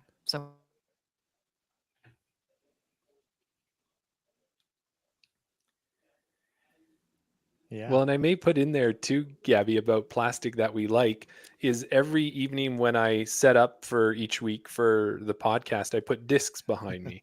And normally I just take the discs out of my bag and things that I've been throwing. But I said, I wonder if I could do it. And then what I did was every disc behind me is either an MVP or Axiom. And even after I filled out every spot behind me, I still had like 4 or 5 discs go on there. So I think if I was looking for a team, it's probably Mhm. MVP Axiom as well because I just Yay. love the discs and the way they Oh, feel in my hands. So so good. Yeah. Before I made this like the switch, I was already throwing a ton of their discs. Like they feel good. The range in weights and plastics that they have is like there's something for everyone. And I was an immediate fan because I think the first disc I threw from them was an uplink, and Ooh, it was yeah. just like straight in the bag. I got my first ace with, well, not my first ace, but I got an ace with it. I still bag an uplink to this day. The next disc I threw was a relay. It was like one of the PDGA. Like for some reason, I never threw it. Like I signed up for the PGA, got a relay, the one I'm the with same as the you. yeah, with I think the turtle on it. yeah. And I was just like, oh my God, this disc is amazing. And just ever since, like every disc, like, yep, Crave. I played in a C tier tournament. I bought an Insanity because it was like pretty, bagged it and threw it the whole tournament right away. Like it's Yeah. yeah, it's lots of great discs. Yeah. I know last year, Jeremy and I, we bought the Gyropalooza boxes. Such Hmm. gorgeous discs there with the guaranteed, the detour, and the Ooh. glitch, and all those amazing discs. I actually, when I first got into disc golf, I looked at the three pack, the 3 disc starter packs, and I looked at Discmania, I looked at Latitude 64, and all of these. Then I figured, well, maybe I'll need a few more than that. So maybe I'll buy, maybe I'll buy individual discs, but I don't really know which to buy. Then luck would have it that the Gyropalooza box came upon my site. So my first ever box of discs was a 14, so 2022. Oh, It that's was a good the deal. yeah, Yeah. absolutely, yeah.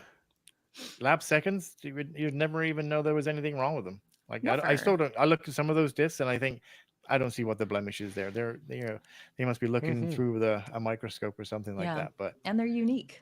Like I bet you yeah, still have them and still bag some of them because they're just like they're workhorses. yeah. Yes. I just want to show you one. Sorry, Yes, please. this wasn't on the schedule, Jeremy. Sorry, but I got to show it.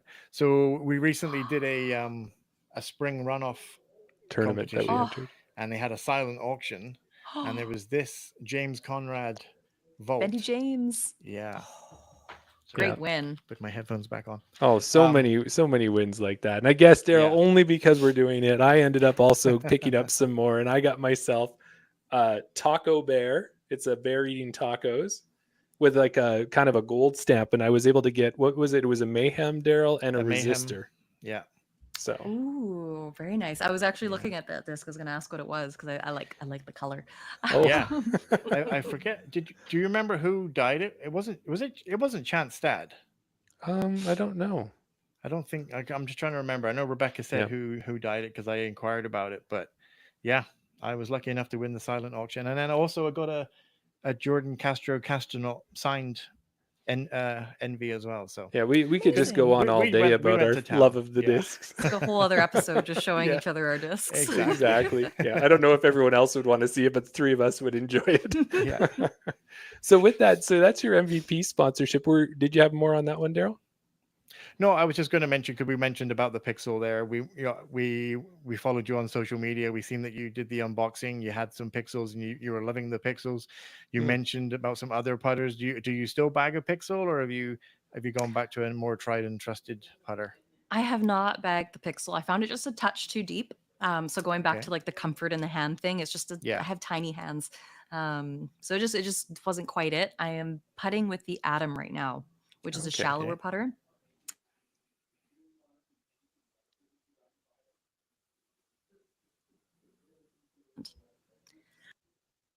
Oh, yeah, we got you with the Atom putter there, and that's great for sure. Now, the other thing that was your kind of your main sponsorship. Was there any other sponsors that you had that you wanted to bring up or mention while we were talking about it? Yeah, so shout out to Tombstone Disc Supply, which is a local disc distribution.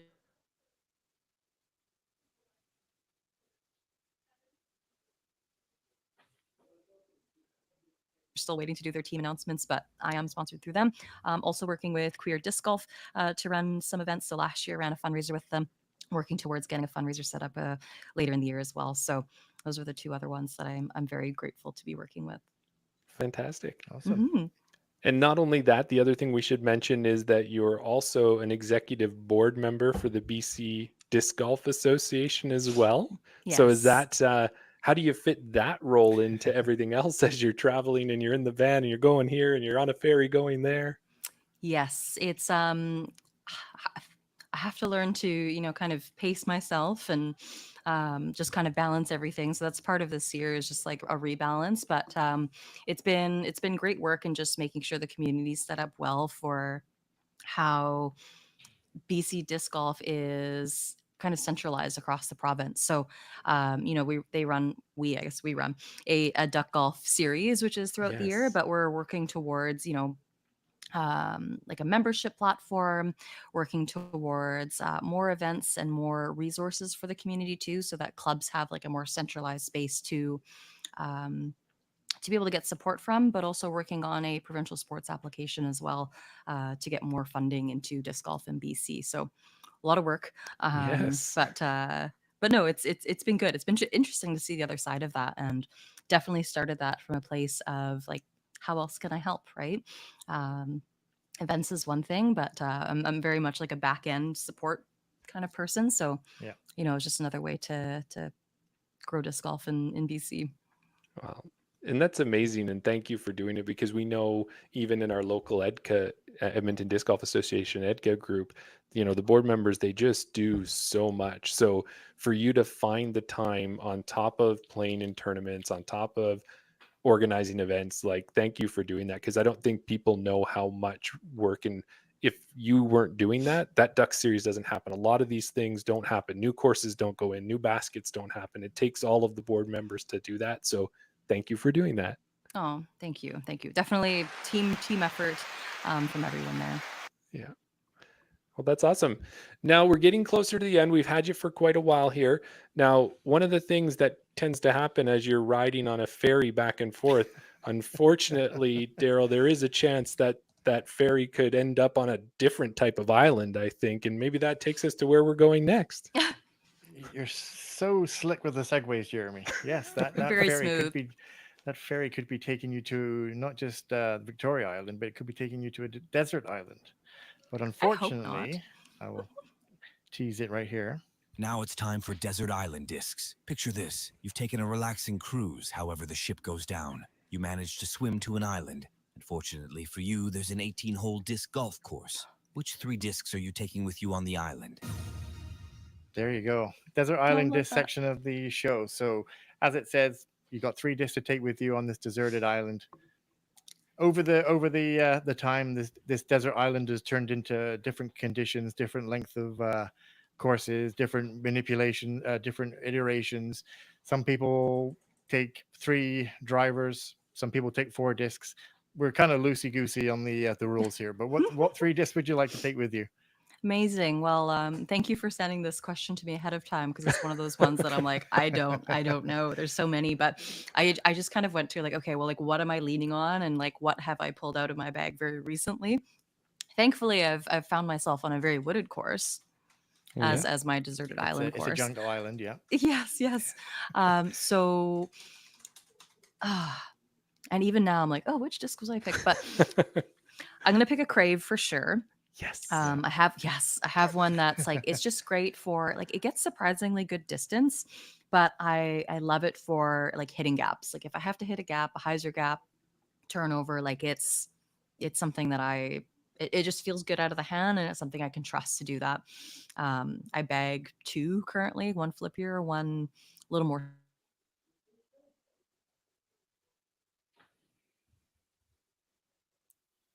relay.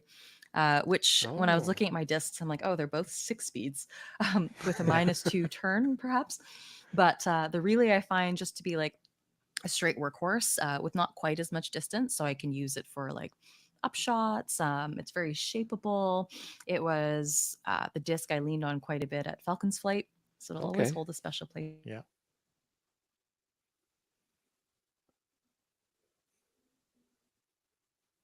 versatile, not only for putting, but for throwing as well. And the Atom I really like for both putting and throwing as well.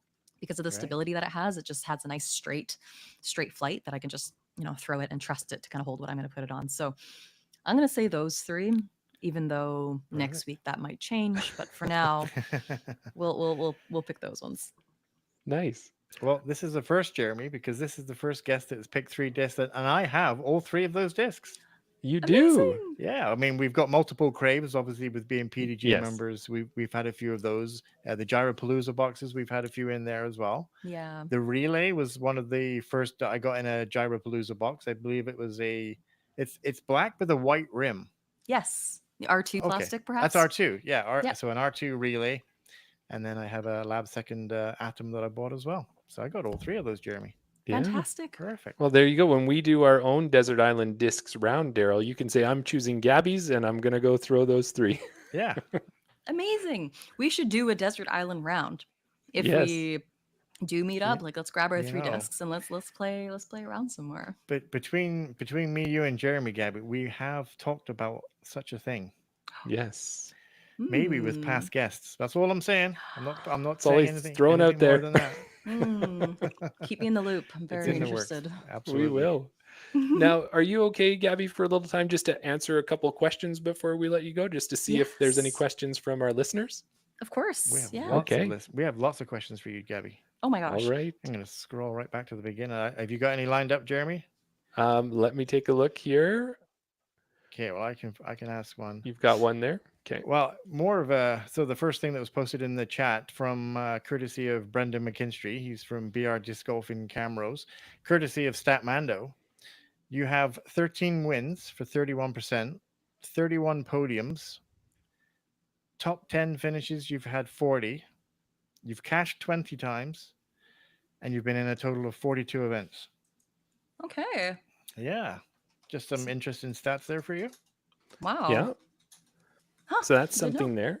Another thing that we have here is one of our listeners was asking, is there ever a big MVP get together, maybe at the end of the year or something, where all the sponsored players come together and either play a fun event or do you meet at a tournament? Is that something that is part of being on the team? Oh, I'm not sure yet. Since it's my first year, I'm not privy, or not that I'm not privy, but if there is something happening at the end of the year, it hasn't been planned yet, and I don't know about it yet. Fingers Right. crossed. I think it'd be really cool. I would really love to. I don't know if MVP. I don't know if Maple Hill's going to happen this year, but obviously I would love to get down there, because I think that's just, that would be like a very cool moment as an MVP player to be there and be a part of that Absolutely. event. So we'll see. Maybe that's Yeah. it. Maybe I'll be flown down there. It'd be very cool, but I don't know. I'd rather take the van. Yeah. There you go. And that would be quite the drive if you took the van from Victoria all the way over to the other coast. It'd be very, yeah. Big road trip. You'd have to stop on the way and play a few courses on the way. Make a real good big Yes. trip of it. Yeah, That's the best part of it. exactly. We have a few listeners in the chat, Mike and Elizabeth. People want to know the discs that you sent away to get stamped. Which discs are they, and are they Oh, available? Yeah. Are you able to People might reveal find that? Yeah. yes, I will share that exclusive. Oh, No, but I have Eclipse Craves. I have Oh, lots yes. of detours. I Okay. got both like lighter weight detours and like the regular 170 plus weight detours, because I think I wanted something that everyone could throw, and I feel like a mid range, especially one that's not quite as stable as the Hex, not quite as flippy as the Uplink, would be like a great fit for everyone. And also pyros, because who Okay. doesn't love a Yeah. beefy approach disc? So I yeah, have a so pyro that's in what I my have bag. for now. Yeah. Yeah. So with that too, Gabby, then, and we'll shout that out right now, is if people want to follow you on Instagram and all that social media we were talking about earlier, it's Gabby G Lee, but Gabby Glee, if you want to remember it easier that way. Yeah. Is that how you would suggest people to reach out if they want to get their discs, is to reach out to you directly, or what way would it be if they're interested in it? Yeah, I do that for now. I've yet to have a date while they'll arrive, but Yeah. 6 to 8 weeks production, I think is what they tell me. So next few months, before the end of the season for sure. But I will be sharing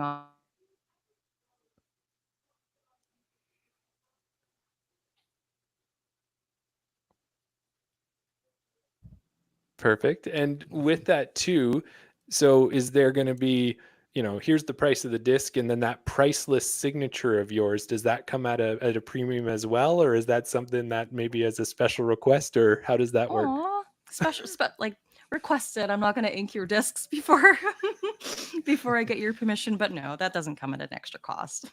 Oh, that's awesome. All right. Yeah. Well, Daryl, I think I've got another crave coming my way, is Yeah, what I think feel you like do. right now. Yeah, Sweet. you do love a crave. Yeah. Who doesn't? And we do have a couple more. So another Mhm. question. What do we got there, Daryl? I just noticed in the chat here, Sam prefers Streamline. Do you bag any Streamline? I don't bag No? any streamline at the moment. No. Okay, And that's interesting. just haven't had the opportunity to try much of it. I hear good things about the Ascend. Yeah. Actually, I do have a few pilot putters that I want to try out for throwing, Oh. but just a matter of getting my hands on some to try some. I don't have anything against it. Just haven't tried any of them yet. Yeah. Well, with so many Sam different, Sorry, prefers Sam. ions. yeah. Oh, ions, yeah. Yeah. And with so many different discs in the lineup between the three different brands, how can you try them all? Like, it would take a long time to get through them for sure. Oh, But, definitely. But Yeah. hopefully you're with the team for so long that you will. You'll get to try them all, and eventually it'll be you've got the Simon line, and then you've got the Gabby line at some point, Yeah. right? That would be great. Oh my gosh.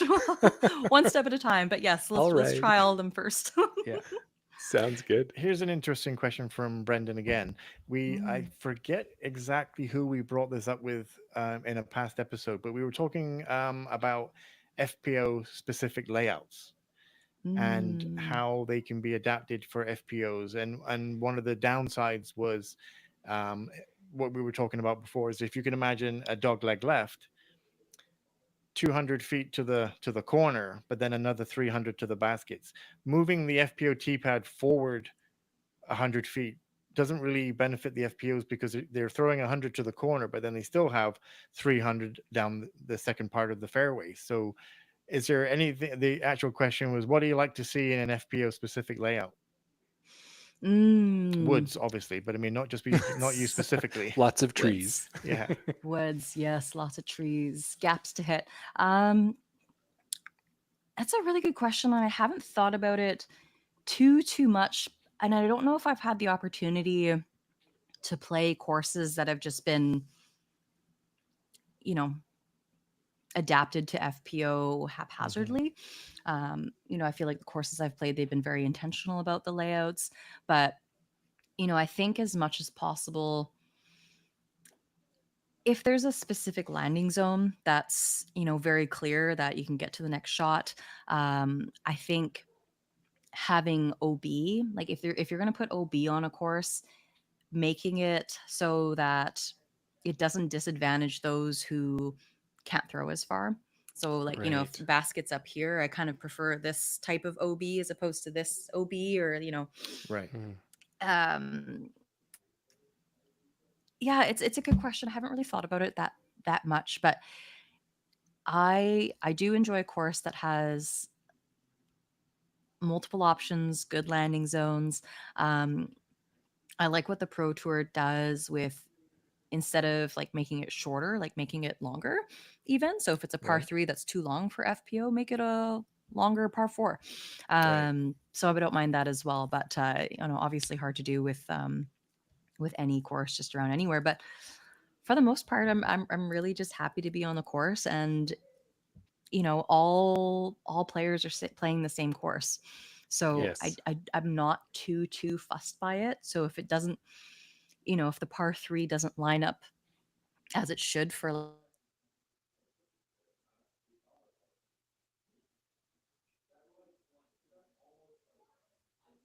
layups and going for a bogey or playing for par or running the birdie, like I don't know. I just take what's in front of me and play it in the way that I know I can. Good.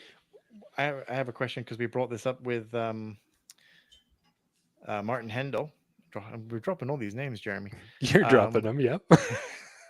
we were talking about forced OB, and we wanted to know what your opinion of forced OB specifically like on a golf course where there's white flags marking OB, and we understand that there has to be some separation when there's no trees, but when the OB is there just to make the course harder, what are your thoughts on having it in that regard? Uh, I feel like I'm like 50-50. They did it at Cascade Challenge. Like a few of the open holes, they did put some OB on the open holes so that you had, you couldn't just throw left and right. And I Yeah. was like, oh, this is a good change. But it was fair. Right. I think as long as it's intentional and it takes into account like different skill levels of players, and it's not just like, oh, we're just going to make this hole hard for the sake of being hard.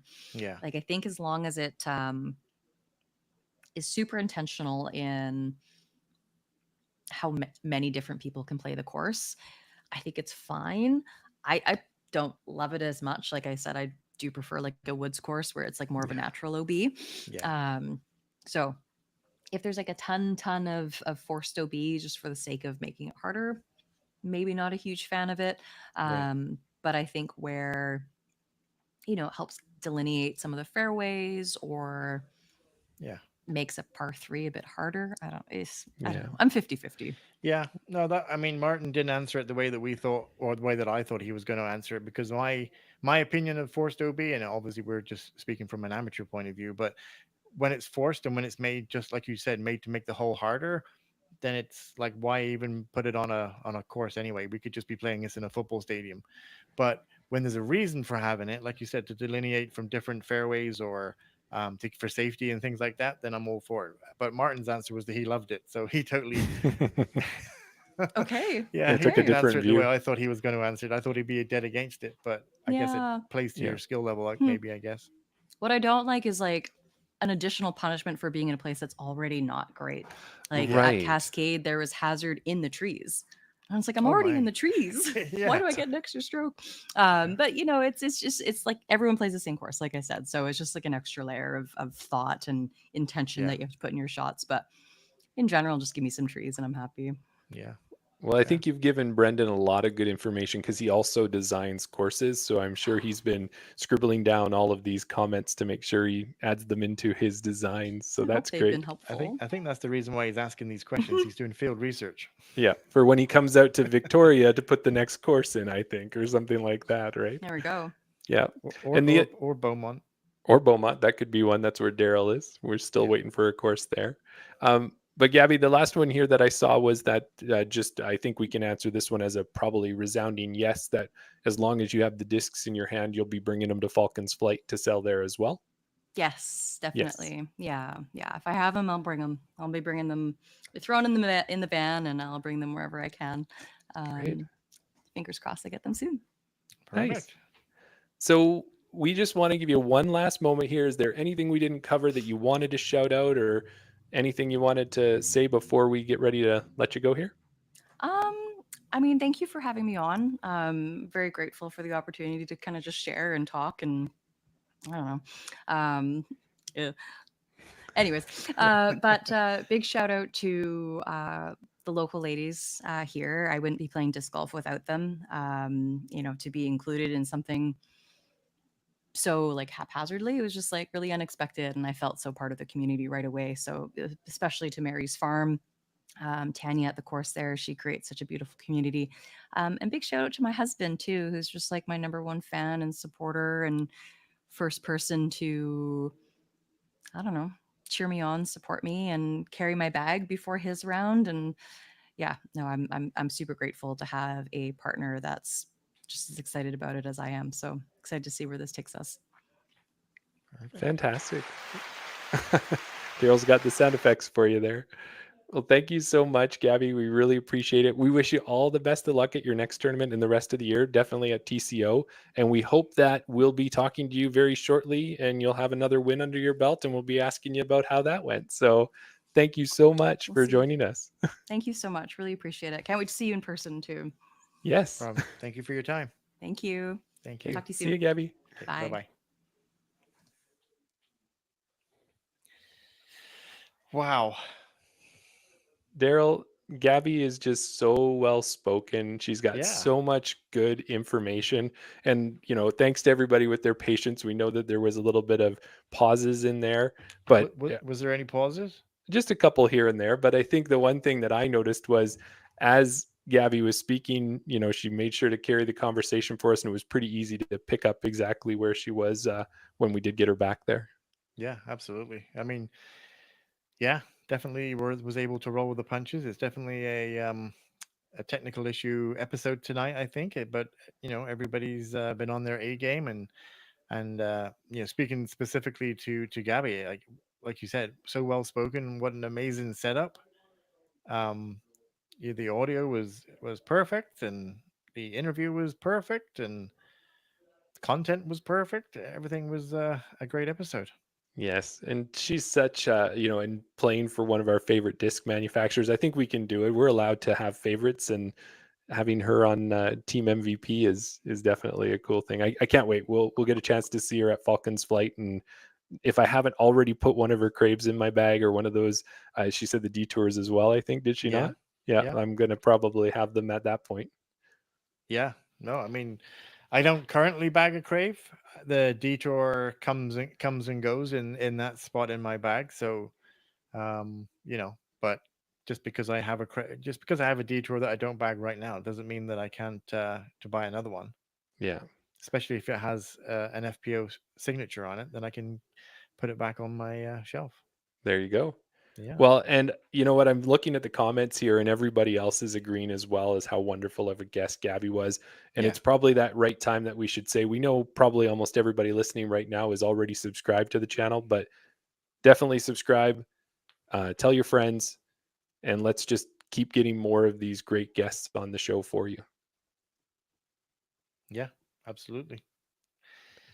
If you subscribe, you will keep. What am I trying to say, Jeremy? Keep the good times rolling. Keep the good times rolling. There you go. Well, You'll get one to of the see if you subscribe, then you'll get to see more guests like that. Yes, definitely. Yes. Now, what we did say is we were giving the guests, the chain gang there, some hard times earlier there about not putting comments, but I know that Mike definitely put a comment after I said put one in and we'd start revealing what our next subscriber giveaway is going to look like. So I've Yeah. got a couple of the items